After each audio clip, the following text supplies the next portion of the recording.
El contexto de hoy lo hemos denominado el fruto de la piedra blanca. Soy Jaime Albarracín a través de Palenque TV. Escogí ese título basado en sinónimos para llamar su atención, para hablar en pocas palabras de el negocio del litio. Y es que en las horas precedentes se informó que Bolivia firmó otro acuerdo por 450 millones de dólares con la estatal rusa Uranium One Group para explotar de ese mineral que es muy usado en la generación de baterías para autos eléctricos. El convenio fija la instalación de una planta piloto para la extracción de litio en los salares del sur del país. Según se conoció, Bolivia tiene una de las mayores reservas certificadas de litio en el mundo, con 23 millones de toneladas. China y Rusia se han convertido en los principales socios económicos del país para darle un carácter altamente industrial a este negocio. La planta piloto producirá 1.000 toneladas el primer año, según Carla Calderón, presidente de YLB. En una segunda fase, la producción escalará a 8.000 toneladas y en una tercera se sumarán 5.000 toneladas más, para un total de 14.000 toneladas anuales. Se ha informado. Todo el proyecto tiene una inversión de 450 millones de dólares hasta 2025, según datos oficiales. Hasta aquí la ronda de cifras, planes y proyectos. Pero, ¿cómo realmente estamos en cuanto a ingresos? ¿Estamos los bolivianos gravitando en el mercado de litio? ¿U otros países ya se nos adelantaron? En una entrevista periodística en octubre de este año, la presidenta de Yacimientos del Litio Boliviano, Carla Calderón, consultada sobre la situación actual de la producción del metal en nuestro país, afirmó que este año se estima cerrar una producción de carbonato de litio grado técnico de 1.031 toneladas con la planta piloto y una producción de 72.340 toneladas de cloruro de potasio. La proyección de ingresos para la gestión 2023 se estima aproximadamente en algo así como 300 millones de bolivianos, unos 43 millones de dólares. ¿Es mucho dinero? ¿Poco? Lo que informa la actual titular de la empresa estatal tiene un nivel de competitividad con nuestros vecinos. Según medios de comunicación argentinos, la mayor reserva de litio del mundo se encuentra en Bolivia, con 21 millones de toneladas. El gobierno boliviano afirma que son 23 millones, seguida de Argentina con 20 millones de toneladas y Chile con 11. Así, se desprende de datos del Servicio Geológico de Estados Unidos que reflejan que más de la mitad de este recurso natural, del que hay alrededor de 98 millones de toneladas en total, se concentra en América Latina. Pese a esta realidad, Bolivia no es el país con mayor explotación y venta de litio. En 2022, Australia fue el líder mundial en producción de litio, con un volumen estimado de 61 millones de toneladas métricas. Chile y China ocupan el segundo lugar con 39.000 y 19.000 toneladas métricas respectivamente. Cabe destacar que Australia alberga la mayor mina de litio de roca dura del mundo, de donde extrae principalmente el metal de la espodumena, un mineral que contiene litio. En 2022, el precio del carbonato de litio de Chile y Argentina aumentó en un 330% con respecto a 2021, mientras que los pagos de las dos empresas también aumentaron. Como porcentaje del PIB pasaron de 0,08% en 2021 a 1,24% del PIB en 2022 respectivamente. Argentina espera que los ingresos por inversiones y exportaciones del sector minero asciendan a 6.000 millones de dólares, con un importante impulso en las exploraciones de litio, de acuerdo con proyecciones oficiales y difundidas recientemente.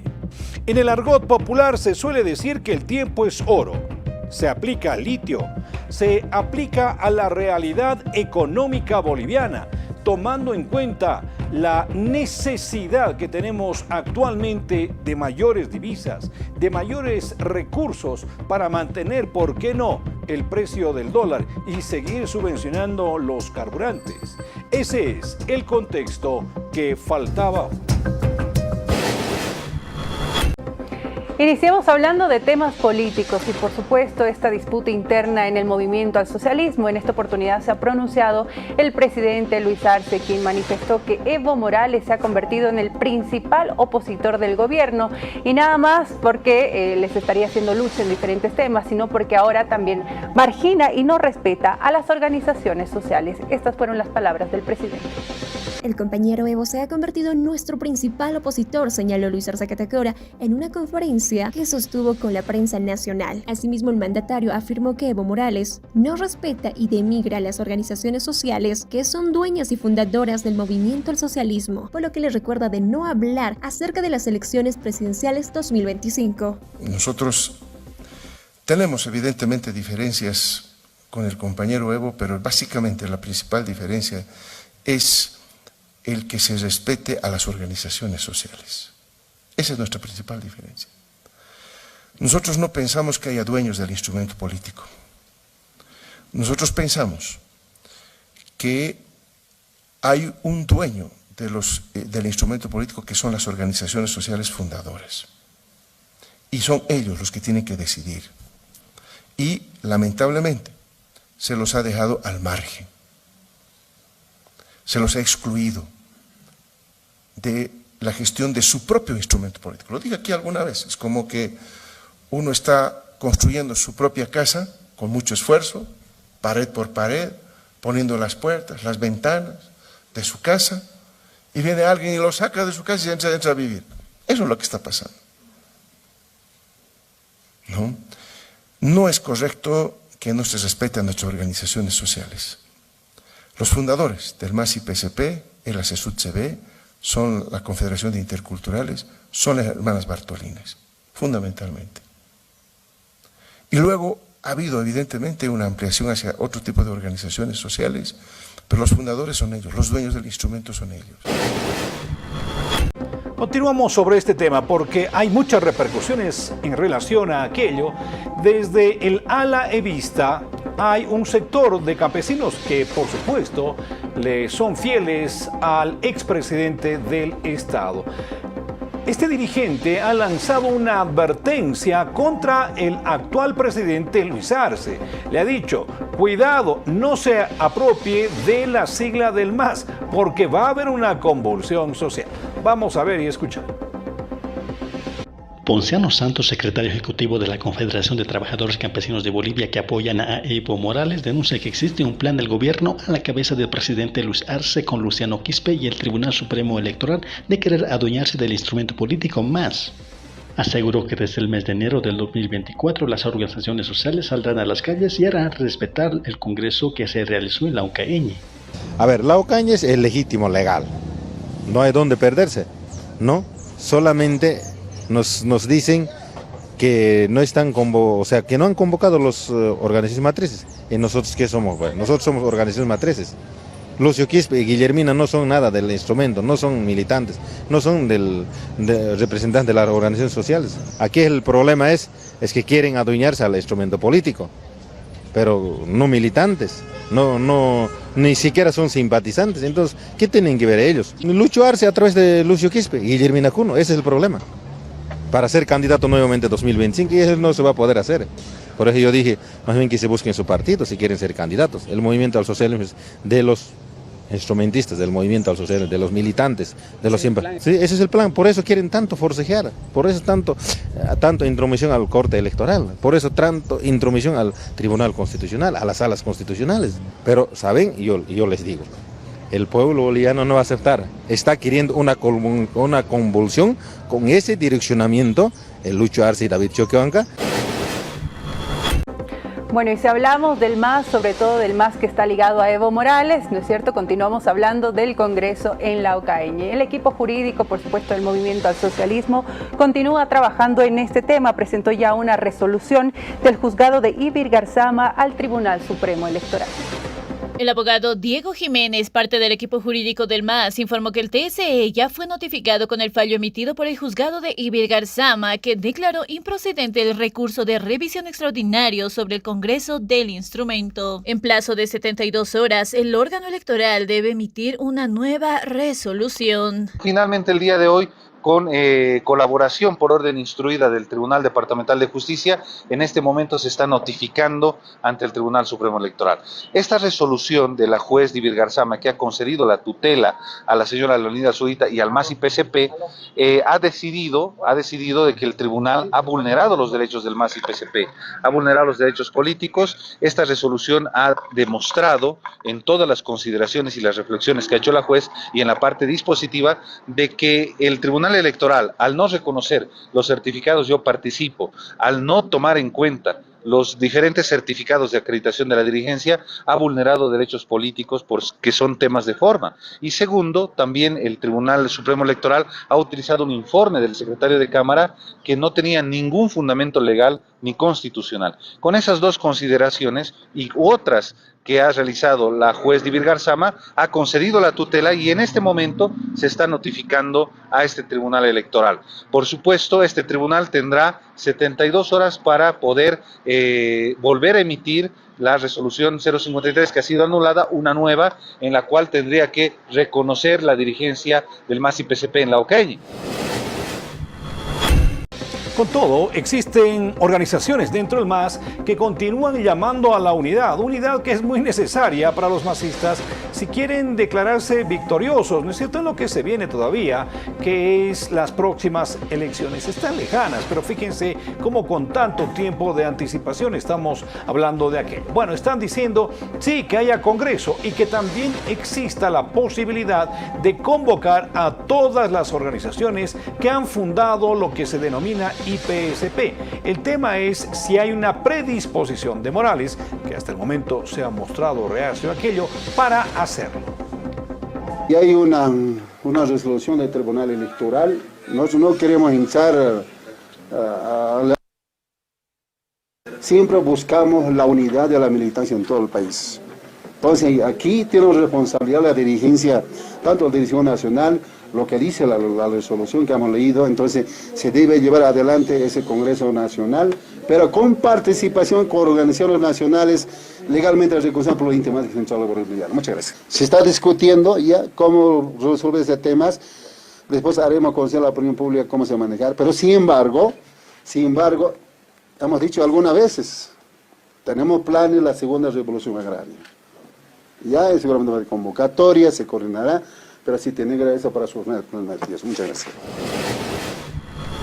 Vamos a cambiar de información, tenemos que hablar de las elecciones generales. El presidente del Tribunal Supremo de Justicia, Ricardo Torres, señala que hay declaraciones de desprecio y odio contra las autoridades judiciales del país, más aún en contra de miembros del Tribunal Supremo de Justicia y del Tribunal Constitucional Plurinacional. Ha pasado de ser eminentemente jurídica y constitucional, a estas alturas ha pasado a ser un tema político. Por lo tanto, creo que gran parte de las respuestas que se están dando mediante los medios de comunicación no son estrictamente jurídicas o constitucionales, sino más bien son declaraciones políticas. Están proponiendo un juicio de responsabilidades, aduciendo de que esta declaración constitucional no se apega a la Constitución. Pero no nos dicen cuál es la salida a esta crisis, a esta coyuntura, a esta excepcionalidad. O sea, abundan en críticas y en declaraciones políticas, pero escasean en propuestas jurídicas y constitucionales. A estas alturas podemos pensar de que hubo un diseño, una intencionalidad, una estrategia para hacer fracasar las elecciones judiciales y luego llegar a este extremo. Bueno, hay algunas investigaciones periodísticas que se han realizado y que dan cuenta que al menos el Tribunal Constitucional ha fallado 8 veces a favor de la actual administración del Estado. En torno a aquello no ha faltado algún parlamentario que ha señalado que los miembros del Tribunal Supremo de Justicia, del Tribunal Constitucional, son serviles al gobierno. El diputado de Creemos, Omar Rueda, señala que el presidente del TSJ es una persona servil al MAS, por tanto no tiene por qué opinar respecto a la constitución política del Estado y le recuerda que su mandato fenece el 31 de diciembre. El presidente de la Corte Suprema de Justicia es una persona que es servil políticamente a estos actos que están pasando en el país. ¿Qué podemos pensar de un presidente de la Corte Suprema de Justicia que habla de esa manera? No tiene respeto a la Constitución Política del Estado y no tiene respeto al pueblo boliviano. De ellos fenece su mandato el 31 de diciembre y ellos tienen que irse a su casa el 1 de enero. Su mandato de ellos es anticonstitucional, antiético, antimoral. Por lo tanto, nosotros como diputados nacionales vamos a demandarlos a ellos para que ellos respondan con un juicio de responsabilidades por su acto que están haciendo. El prorroguismo lo está haciendo prácticamente el gobierno nacional. Estos magistrados, avalados por ellos mismos, pretenden dar un golpe a la Constitución Política del Estado primeramente y segundo, dar un golpe a la justicia boliviana. ¿Por qué? Porque ellos lo único que pretenden hacer es prorrogarse en el cargo para sus fines personales y sus fines políticos. Lo que nosotros no vamos a permitir y lo que yo siempre no he estado de acuerdo es que la derecha, los mismos compañeros míos, gritan por justicia y tienen a sus tíos, sus primos en los cargos del Consejo de la Magistratura. Y ya venimos revisando hace varios días, ¿no es cierto?, que diferentes planteamientos de soluciones con respecto a este tema. Uno de ellos, pues, es el jefe de bancada del Movimiento al Socialismo del Senado. Estamos hablando de William Torres, quien ha planteado precisamente el proyecto de ley de suspensión de plazos procesales para que a partir del 2 de enero de la próxima gestión las altas autoridades judiciales dejen sus funciones al cumplir su mandato. Estamos presentando dos proyectos de ley.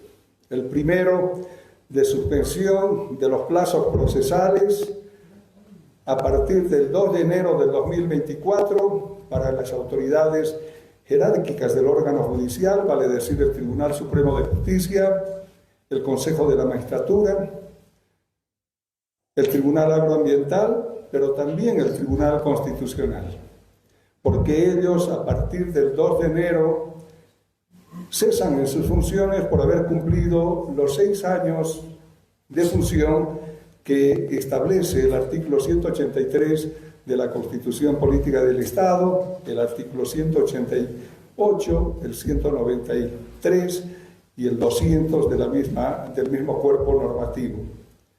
De modo tal que con ello se responderá a las acefalías que seguramente van a dejar ellos a partir de la cesación en sus funciones por cumplimiento de periodo constitucional de mandato.